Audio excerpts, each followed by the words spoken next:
When do we beat Mexico at the border? They're laughing at us, at our stupidity. And now they're beating us economically. They are not our friend, believe me. But they're killing us economically. The U.S. has become a dumping ground for everybody else's problems. And these are the best and the finest. When Mexico sends its people, they're not sending their best. They're not sending you. They're not sending you. They're sending people that have lots of problems, and they're bringing those problems with us. They're bringing drugs, they're bringing crime, they're rapists, and some, I assume, are good people. But I speak to border guards, and they tell us what we're getting. And it only makes common sense. It only makes common sense.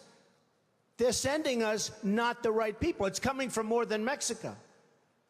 It's coming from all over South and Latin America, and it's coming probably from the Middle East.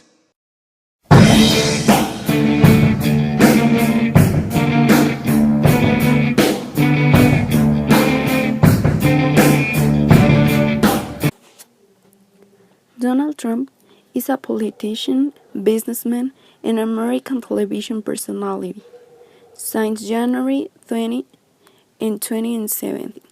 He is the 45th President of the United States. Enriched in the real estate sector, Donald Trump forged since the 18th a business empire oriented to the construction of casinos, hotels, and luxury homes that knew how to maintain despite financial difficulties. It gained with it a considerable prestige and popularity like incarnation of the North American self-made man. In spite of its egotistical character and its dubious scruples. From an extremely conservative ideology, his constant presence on television and his statements out of tune made him, from 2005, one of the most controversial characters in the country. In 2015, he presented his candidacy for the presidency by the Republican Party.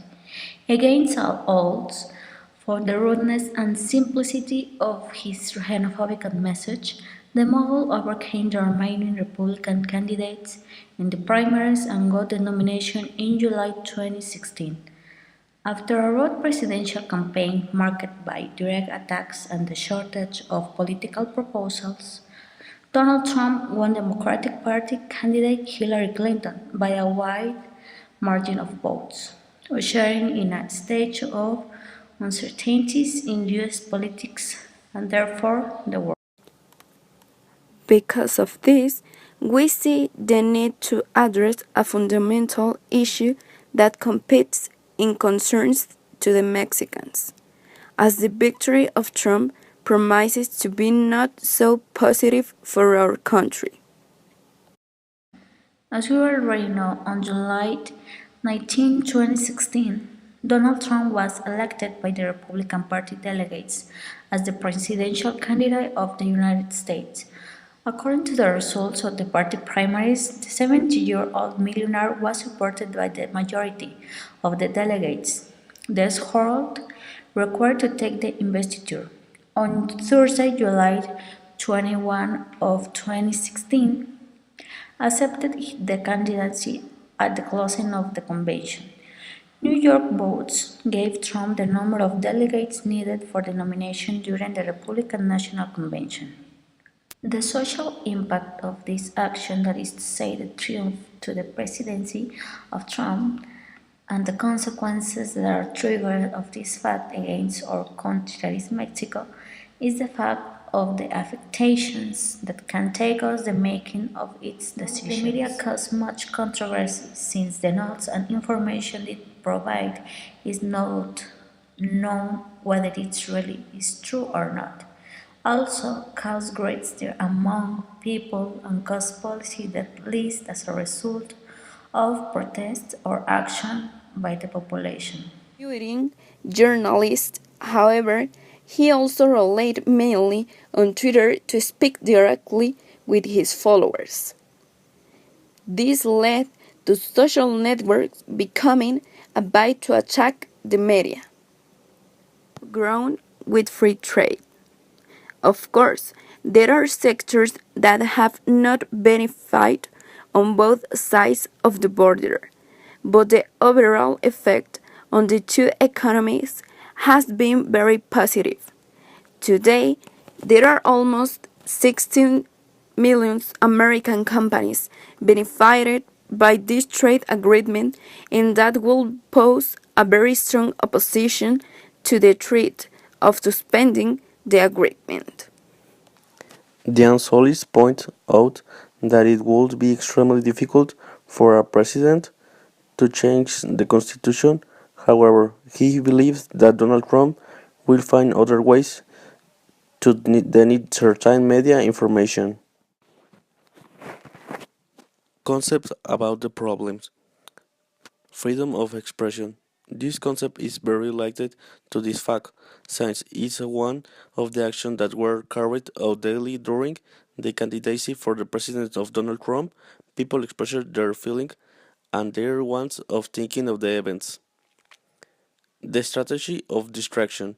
To prevent the public to interest in the essential knowledge, this concept is language since the media played with information that had to distract to the public a little of bad that was happening in the United States, with the decision that Donald Trump look which directly affected our country Mexico. One of the theories of communication that is immersed in this fact is the political economy of the communication, that initially was influenced by the Marxist thought on the economy.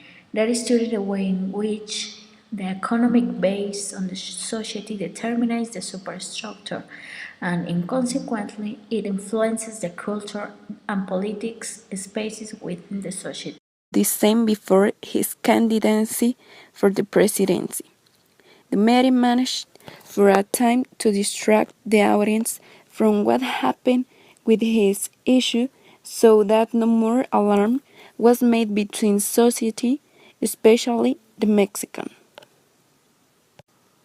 For Goldin and Murlock, political economy has three areas of analysis: production of cultural goods, political economy of media message, political economy of multimedia message, and political economy of cultural consumption.